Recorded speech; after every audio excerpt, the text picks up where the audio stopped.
Good afternoon, students.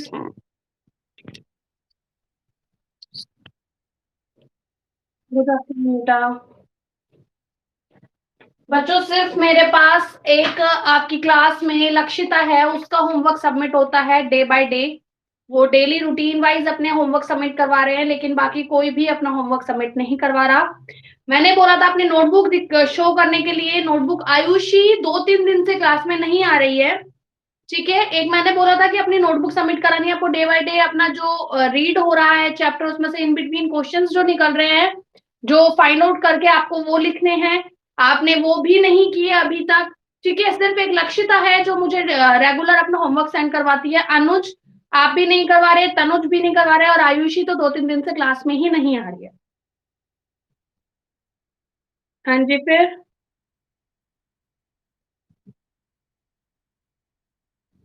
ठीक है, कोई बात नहीं। आप मुझे आयुषी के नंबर सेंड करना, उससे मैं बात करूंगी। ठीक है, तो हम हमारा स्टार्ट करते हैं। पेज नंबर C24 पे हमें पढ़ना है। अनुज अपना म्यूट बेटा आप। नहीं, होमवर्क पर्सनल पर्सनल व्हाट्सएप पे भेजना है, ग्रुप में नहीं भेजना।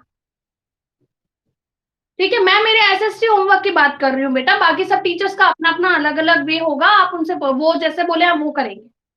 ठीक है, और हमारा पेज नंबर C24 है। उसमें हमारा जो टॉपिक था राज्यसभा के कार्य और शक्तियां, इसको पढ़ना था। हमने राज्यसभा की संरचना पढ़ लिया, हमने राज्यसभा के होने वाले कार्यकाल, योग्यताएं पढ़ ली। ठीक है, अब हम पढ़ेंगे राज्यसभा की शक्तियां या कार्य क्या क्या होते हैं। देखिए, पहली आती है विधायी शक्तियां। कल मैंने आप लोगों को पढ़ाया था, विधायी का मीनिंग होता है कानूनी।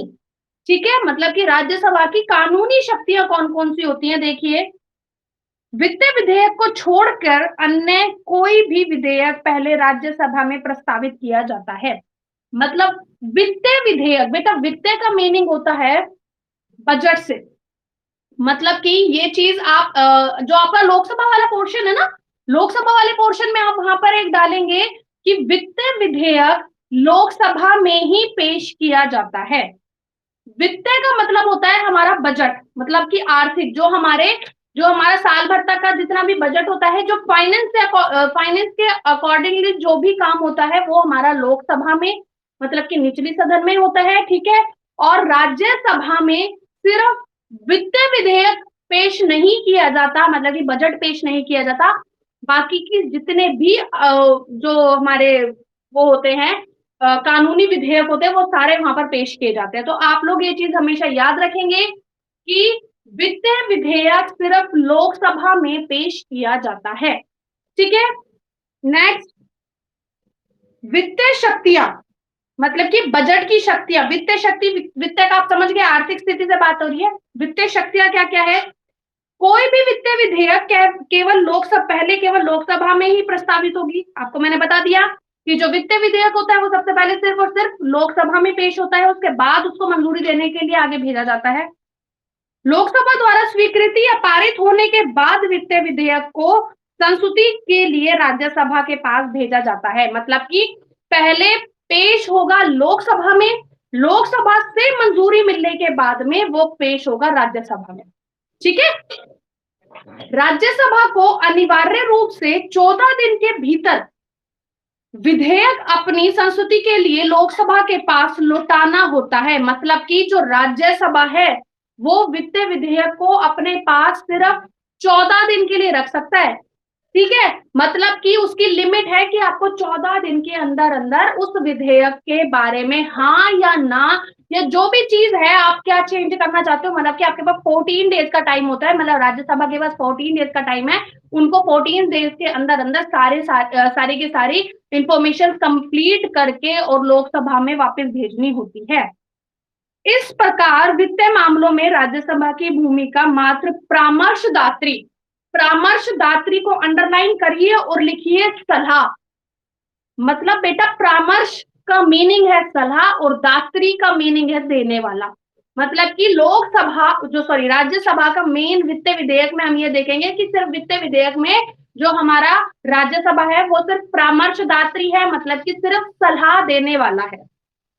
ठीक है, उसके लिए वित्त के लिए जो भी लीगल इंफॉर्मेशन होती है, जो भी क्या चेंज करना है, कैसे क्या चेंज करना है, वो सारी चीजें लोकसभा ही करेगी, जिसमें राज्यसभा का किसी तरीके का कोई रोल नहीं होगा। नेक्स्ट है संविधान संशोधन। संशोधन का मीनिंग होता है बदलाव। संशोधन को अंडरलाइन करिए, ऊपर लिखिए आप बदलाव।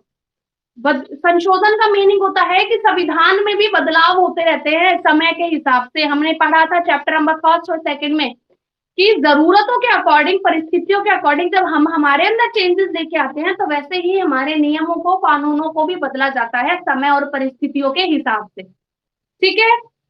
संविधान में संशोधन संबंधी विधेयक संसद के किसी भी सदन में प्रस्तावित किया जा सकता है। मतलब कि संसद के किसी भी सदन, बात आ रही है यहाँ पे राज्यसभा और लोकसभा दोनों की। मतलब कि संविधान में अगर संशोधन करना है, संविधान में बदलाव करने हैं, तो संसद के दोनों सदन, मतलब लोकसभा या राज्यसभा, किसी में भी पेश किया जा सकता है वो चीज।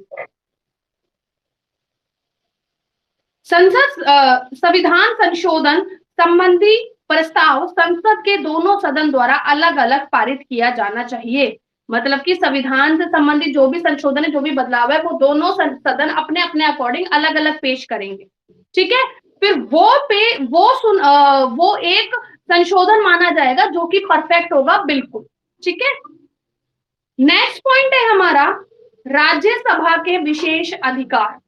मतलब कि जो राज्यसभा है उसको भी कोई बहुत ज्यादा उनके अलग हटके, जैसे लोकसभा का हमने पढ़ा कि जो वित्तीय विधेयक है वो सिर्फ लोकसभा में पेश होगा। वित्त पर पूरा का पूरा नियंत्रण सिर्फ लोकसभा का है। सिर्फ राज्यसभा क्या है, एक तरीके से परामर्शदात्री, मतलब कि सलाह देने वाली। ठीक है। तो ऐसे ही जैसे लोकसभा की अपनी एक विशेषता हो गई, तो ऐसे ही राज्यसभा की भी अपनी एक विशेष शक्ति होगी। वो देखो क्या होती है।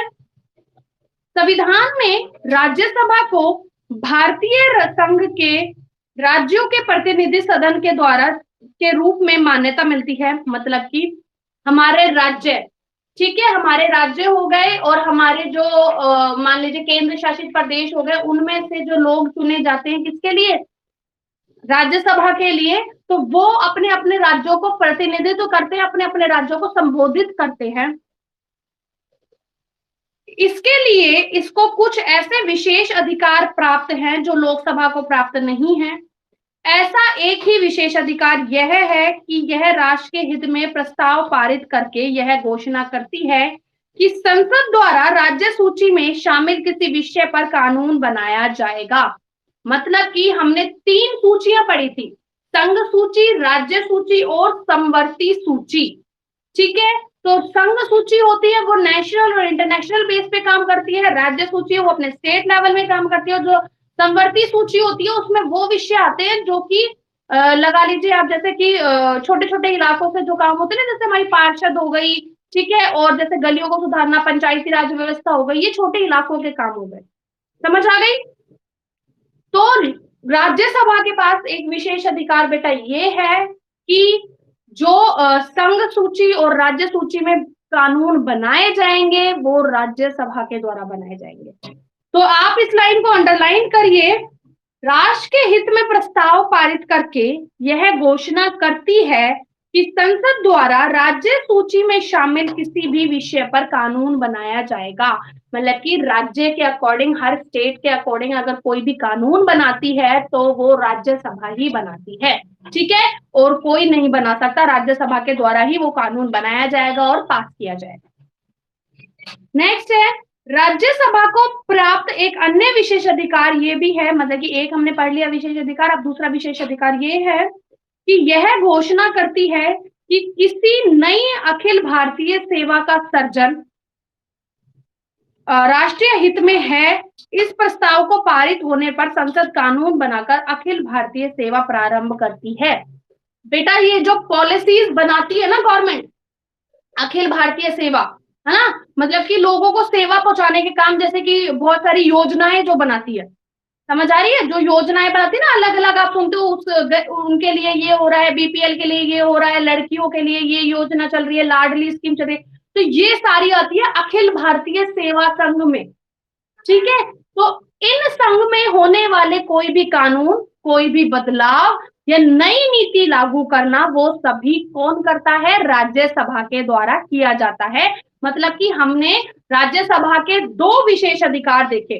पहला विशेष अधिकार हमने पढ़ा कि राज्यों में राज्य सूची में कोई भी कानून बनाने का कार्य कौन करेगी? राज्यसभा। दूसरा, अखिल भारतीय सेवा संघ में अगर कोई बदलाव किया जाएगा या नया कोई नियम लागू किया जाएगा या कोई नई सेवा लागू की जाएगी तो वो भी राज्यसभा के द्वारा ही की जाएगी। ठीक है, नेक्स्ट पॉइंट है, नेक्स्ट हमारा टॉपिक है वो है संसद, संघीय संसद की शक्तियां। ठीक है, मतलब कि संघ की क्या क्या शक्तियां हैं। देखिए, संघ आ गया बेटा हमारा केंद्र। अगर आपको संघ से आप ऐसा करिए, संघ को अंडरलाइन करिए, ऊपर लिख लीजिए केंद्रीय, मतलब हमारे मेन सेंटर, मतलब पूरा ऑल ओवर इंडिया की बात कर रहे हैं हम। सेंटर में ऑल ओवर इंडिया आ जाता है बेटा। ठीक है, संविधान निर्माता लोकसभा को एक शक्तिशाली सदन बनाना चाहते थे। मतलब कि जो हमारा संविधान निर्मात्री थे, हम लोगों ने पढ़ा था कि जो हमारे फ्रीडम फाइटर्स थे, जिन्होंने हमारे देश के लिए, आजादी के लिए बहुत अपने बलिदान दिए, वो उन्होंने ही हमारा संविधान बनाया था। तो वो अपने देश के संविधान को बहुत ज्यादा शक्तिशाली संविधान बनाना चाहते थे, क्योंकि इसके सदस्य जनता द्वारा प्रत्यक्ष मतदान से चुने गए प्रतिनिधित्व थे। क्यों? क्योंकि बेटा जो ये संविधान निर्माता के लिए जो संविधान बनाने के लिए सभा बनाई गई, तो उसके लिए जितने भी मेंबर्स होंगे ना, उन मेंबर्स का डायरेक्ट चुनाव हुआ था, मतलब प्रत्यक्ष। और कल मैंने आप लोगों को बताया था, प्रत्यक्ष चुनाव वो चुनाव होते हैं जो कि जनता के द्वारा डायरेक्ट चुने जाते हैं। किंतु हमें यह नहीं भूलना चाहिए कि संसद का कोई भी सदन अपने आप में पूर्ण नहीं है, मतलब कि पूरा नहीं है बेटा। कोई भी चीज है वो कंप्लीट नहीं है, हर किसी में कोई ना कोई कमी जरूर है। ये दोनों सदन मिलकर ही भारत की संसद कहलाती है। कौन से दो सदन? कौन से दो सदन मिलते हैं जब हमारी भारत की संसद बनती है? वो दो सदन है, कौन कौन से? लोकसभा और राज्यसभा। तो आप लोग इस लाइन को अंडरलाइन करिए, ये दोनों सदन मिलकर ही भारत की संसद कहलाते हैं। कौन से दो सदन? अब ये दो सदनों के आप नाम लिखेंगे, लोकसभा और राज्यसभा। अब आता है हमारा फर्स्ट टॉपिक, मतलब कि संसद की विधायी शक्तियां क्या क्या है। ठीक है, देखिए, संसद को केंद्रीय सूची एवं समवर्ती सूची में उल्लेखित विषयों पर कानून निर्माण का अधिकार है। बेटा केंद्र सूची मतलब कि जिसको बोले, केंद्र को अंडरलाइन करिए, केंद्रीय सूची को अंडरलाइन करिए और ऊपर लिखिए संघीय सूची। मतलब कि हम उन सूचियों की बात कर रहे हैं जो हम पहले 3 पढ़ चुके हैं, संघ सूची, राज्य सूची और समवर्ती सूची, जिसमें संघ सूची को केंद्रीय सूची भी कहा जाता है। ठीक है, तो जो हमारी संसद है उसको ही अधिकार प्राप्त है कि संघ में, मतलब कि केंद्र की सूची में कोई कानून बना सकती है, या फिर समवर्ती सूची, मतलब जो थर्ड लेवल वाली सूची है उसमें कानून बना सकती है। और वो थर्ड लेवल वाली सूची कौन सी होती है? जो हमारे छोटे छोटे इलाकों के लिए बनाई जाती है। आपातकाल की घोषणा के दौरान संसद राज्य सूची में सम्मिलित विषयों पर भी कानून बना सकती है। बेटा आपातकाल, इमरजेंसी, ये वो होता है जब हमारे देश में बहुत भयानक स्थिति उत्पन्न हो जाती है, मतलब कि या तो कोई देश है वो हमारे ऊपर बहुत ज्यादा आक्रमण कर दे और हमारी सेना हारती चली जाए, तो देश में आपातकाल लग जाता है। आपातकाल मतलब कि कर्फ्यू होता है, जिसको इंग्लिश में इमरजेंसी बोली जाती है। मतलब सिर्फ इमरजेंसी वाली जो फैसिलिटीज होती है वो होती है, यहाँ तक कि राशन वगैरह की सारी दुकानें बंद हो जाती है, बेटा कर्फ्यू लग जाता है। ठीक है, तो आपातकाल की स्थिति में भी क्या होता है बेटा? आपातकाल की स्थिति में भी जो हमारे राज्य है उन विषयों में भी कानून कौन बनाएगा? मतलब कि ऑल ओवर जब हमारे इंडिया में अगर आपातकाल की स्थिति लगती है तो वो सारा का सारा सिस्टम किसके हाथों में चला जाता है? राष्ट्रपति के हाथों में। ठीक है, उसको बोला जाता है आपातकाल को, बेटा ये भी बोला जाता है राष्ट्रपति शासन लागू होना। ठीक है, आपातकाल को इंग्लिश में इमरजेंसी बोली जाती है, और एक और शब्द बोला जाता है वो होता है राष्ट्रपति शासन। मतलब कि राष्ट्रपति के द्वारा ही कानून बनाए जाएंगे, राष्ट्रपति के द्वारा ही सारे काम किए जाएंगे। ठीक है, जिसमें आप देख सकते हो कि आपसे जो आपके मौलिक अधिकार जो कभी नहीं छीने जाते, आपको पता है ना कि आपको मौलिक अधिकार दिए गए ताकि आप अपनी लाइफ अच्छे से निकाल सको। उस टाइम मतलब इमरजेंसी के टाइम जब आपातकाल इंडिया में लगता है तो लोगों से उनके मौलिक अधिकारों को भी छीन लिया जाता है। ये बात आप याद रखेंगे कि मौलिक अधिकार लोगों से कब छीन लिए जाते हैं? आंसर आएगा आपातकाल की स्थिति में। क्वेश्चन आप बनाएंगे इसको, ठीक है, एक्स्ट्रा नोट करके बनाएंगे कि भारतीय जनता से मौलिक अधिकारों को कब छीन लिया जाता है। आंसर आएगा आपातकाल की स्थिति में या राष्ट्रपति शासन के दौरान। जब राज्यसभा 2/3 बहुमत में यह प्रस्ताव पारित कर दे कि कोई विषय राष्ट्रीय महत्व का हो गया है तो संसद को उस विषय पर कानून बनाने का अधिकार है। 2/3 मतलब कि बेटा 70%, मतलब कि बेटा 35%, मतलब ये लगा लो कि जैसे अब मैंने आपको हमेशा एक चीज सिखाई है, 50-50 हो जाता है मतलब टाई हो जाता है, तो मतलब 50 से अबव होना चाहिए। तो हमारी राजनीति में 2/3 बहुमत मतलब कि 75-70% जो बहुमत है वो मिल जाता है जब किसको किसी एक प्रस्ताव को, तब जाकर वो पास होता है। अब आपसे कोई भी पूछे कि कोई भी एक प्रस्ताव संसद के द्वारा कब पास किया जाता है, तो आंसर आएगा 2/3 बहुमत के अनुसार। जब उस विधेयक को, जब उस प्रस्ताव को 2/3 बहुमत मिल जाएगा तब वो कानून पारित हो जाएगा, ठीक है, मतलब कि लागू हो जाएगा। राष्ट्रपति के द्वारा संसद के अवकाश के दौरान जारी किए गए सभी आदेश पुष्टि के लिए संसद के दोनों सदनों के समक्ष प्रस्तुत करना आवश्यक है। मतलब कि राष्ट्रपति के द्वारा अगर कोई छुट्टी के दौरान, राष्ट्रपति संसद के अवकाश के दौरान, मतलब कि जब अगर छुट्टी का टाइम चल रहा हो उस टाइम अगर कोई आदेश जारी करता है राष्ट्रपति, तो संसद के दोनों सदन उस पर पहले मंजूरी देंगे जब जाकर वो पास होगा। बेटा आप लोगों को ये बात ही पता होनी चाहिए कि जो हमारा राष्ट्रपति है वो भारत का नाम मात्र का पुरुष है, नाम मात्र का प्रथम राष्ट्रपति है, प्रथम पुरुष है। क्यों? क्योंकि जो हमारा राष्ट्रपति है वो अपनी इच्छा से कोई भी कार्य नहीं कर सकता। मतलब वो कोई भी कार्य करेगा तो पहले वो परामर्श लेके करेगा। परामर्श मतलब सलाह लेके, मतलब कि अगर उसको कोई भी कानून पास करना है, कुछ भी काम करवाना है, तो पहले उसको प्रधानमंत्री या अन्य मंत्रियों से सलाह लेनी पड़ेगी, जब जाकर वो अपना काम करेगा। मतलब कि उसके मन में अगर कोई प्रस्ताव पास करने की इच्छा है तो वह पहले प्रधानमंत्री और मंत्रियों से उसकी हाँ बुलवाएगा कि हाँ भाई तुम इसको कर सकते हो। अगर उन्होंने ना कर दी तो राष्ट्रपति नहीं कर सकता, और हाँ कर दी तो राष्ट्रपति उसको लागू कर देता। इसलिए बोला जाता है भारत का राष्ट्रपति नाम मात्र का प्रथम पुरुष है, ठीक है। सेकंड है वित्तीय शक्तियां। वापस बजट की बात आ गई। वित्तीय का मतलब मैंने आपको बताया था बजट से है। वित्तीय विधेयक केवल लोकसभा के समक्ष रखे जाते हैं, ठीक है, बात आ गई थी पहले, मैंने आपको बता दिया था कि वित्तीय विधेयक सिर्फ लोकसभा में पेश किया जाता है। वित्तीय मामलों में राज्यसभा द्वारा की गई संस्तुति को स्वीकार तथा अस्वीकार करने के लिए लोकसभा स्वतंत्र है। मतलब कि वित्तीय विधेयक को पास करना है या नहीं करना या चेंज करवाना है, तो वो सारी शक्तियां सिर्फ और सिर्फ लोकसभा के पास है। लोकसभा के सिवा वो कहीं पे भी नहीं जा सकता, अपनी बजट और किसी भी सदन में जाकर अपने आप को पेश नहीं करवा सकता। वो सिर्फ लोकसभा में ही चेंज किया जाएगा या मंजूरी दी जाएगी।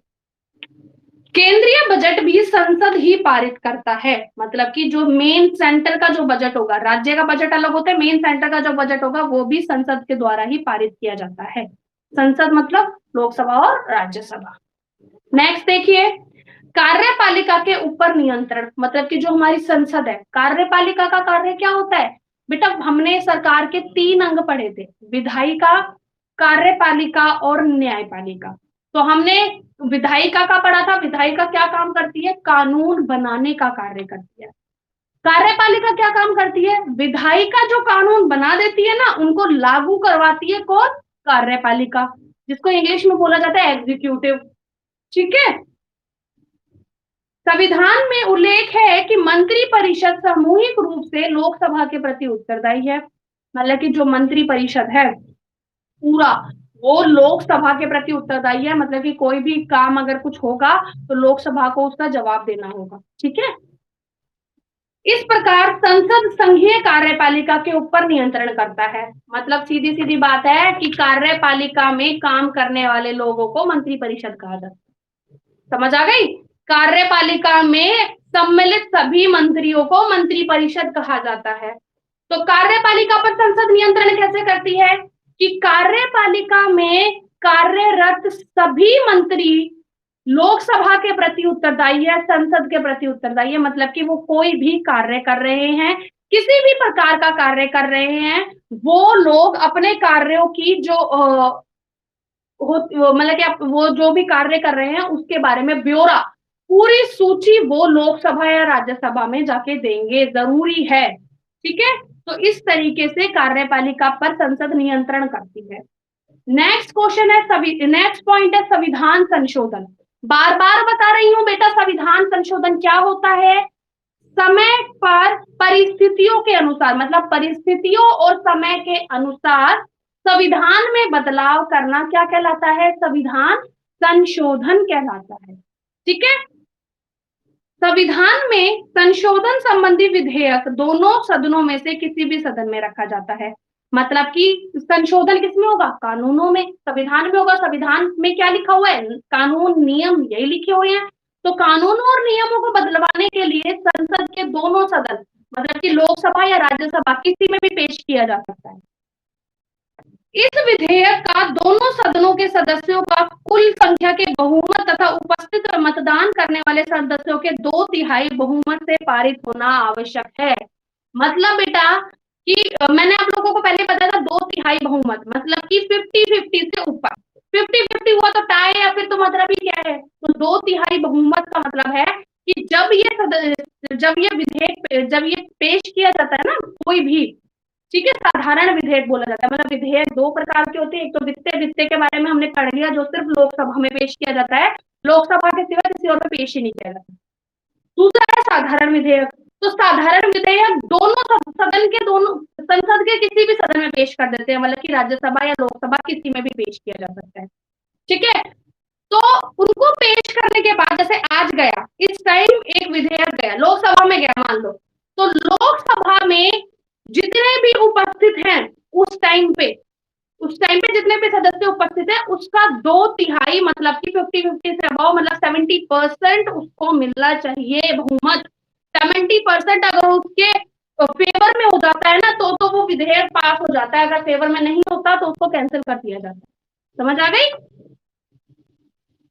यह एक विधेयक, यदि यह विधेयक किसी विशिष्ट मतलब अहम, महत्वपूर्ण, विशेष विषय के संबंध में परिवर्तन करता है, तो आवश्यक है कि इस संशोधन का कुल राज्य से कम आधी विधानसभाओं द्वारा अवश्य अनुमोदन होना। मतलब कि ऐसे जो मेन बहुत इंपॉर्टेंट, मतलब कि बहुत ज्यादा महत्वपूर्ण, बहुत विशेष जो विधेयक होते हैं, कई बार वो पेश होते हैं, तो उनका मेन पहले ये होता है कि वो विधानसभा से ऑलरेडी पास होके आ सके। मतलब विधानसभा से तो ऑलरेडी पेश हो, मतलब कि विधानसभा कहाँ होती है, विधानसभा कहाँ कार्य करती है? विधानसभा अपने अपने राज्यों में कार्य करती है। मतलब हर अपने अपने राज्य की अलग अलग विधानसभा है। ठीक है, तो जिस राज्य से वो मोटिव उठ रहा है, जिस राज्य से वो प्रस्ताव उठ रहा है, तो उस राज्य के विधानसभा से ऑलरेडी वो पास हो चुका हो, मतलब ऑलरेडी उसमें 50% से ज्यादा वोट उसको विधानसभा में ही मिल गए हो, अपने राज्य में ही मिल गए हो, जब जाके वो आगे संसद, मतलब लोकसभा या राज्यसभा में पेश होगा। ठीक है, नेक्स्ट है हमारा चुनाव संबंधी कार्य। मतलब कि जो संसद में चुनाव संबंधी कार्य हैं, उस पर किस प्रकार से कार्य करती है संसद, देखिए। संसद के दोनों सदनों के निर्वाचित सदस्य राज्यों के विधानसभाओं के निर्वाचित सदस्यों से मिलकर, मतलब कि संसद के दोनों सदन कौन से? लोकसभा और राज्यसभा के निर्वाचित सदस्य, मतलब उनमें जो सदस्य हैं, राज्यसभा और लोकसभा में जो सदस्य हैं, उनके राज्यों की विधानसभाओं के निर्वाचित सदस्य, मतलब कि जो हर अपनी अपनी राज्यों की विधानसभा, मैंने अभी आपको बताया था, राज्य का विधानसभा कहाँ कार्यरत होती है? विधानसभा अपने अपने राज्यों में कार्य करती है। ठीक है, मतलब हर एक राज्य की अपनी अपनी विधानसभा होती है। तो चुनाव संबंधी कार्य में कौन कौन आ गए?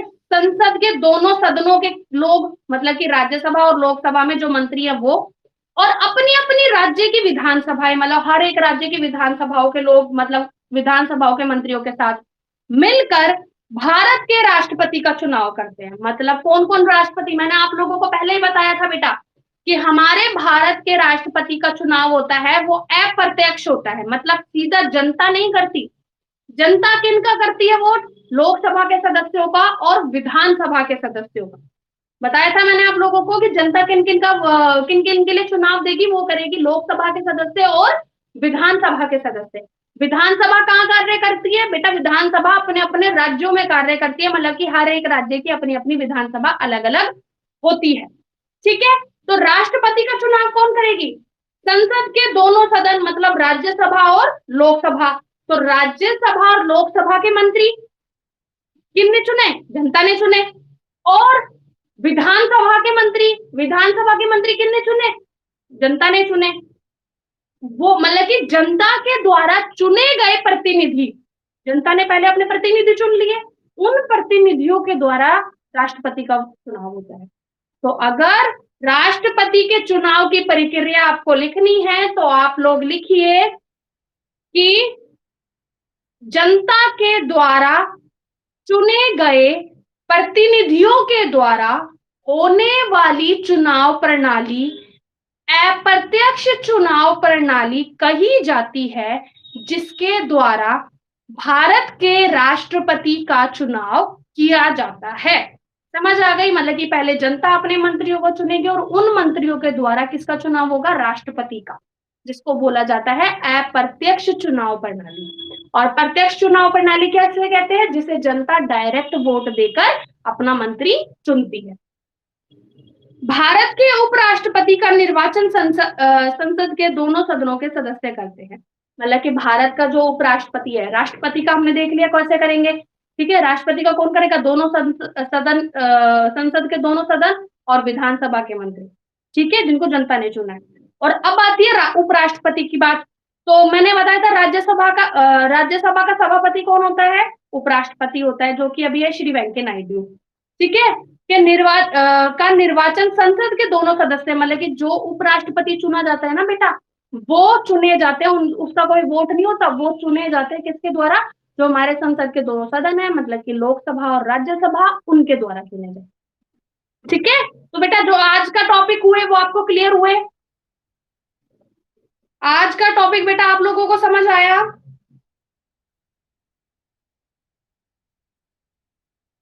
बच्चों समझ आया? लक्षिता, तनुज,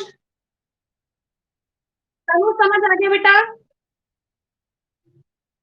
तो बेटा आज शाम को मेरे को आपके क्वेश्चंस मिल जाएंगे, इन बिटवीन क्वेश्चंस इस चैप्टर के, जहां तक मैंने पढ़ाया है वहां तक आप लोग रीड करके अपने in between questions find out करके मुझे बता देंगे, दिखा देंगे मुझे। तनुज आपका कोई आंसर नहीं आ रहा बेटा, आप भी जवाब दीजिए, आप अपना कर लेंगे।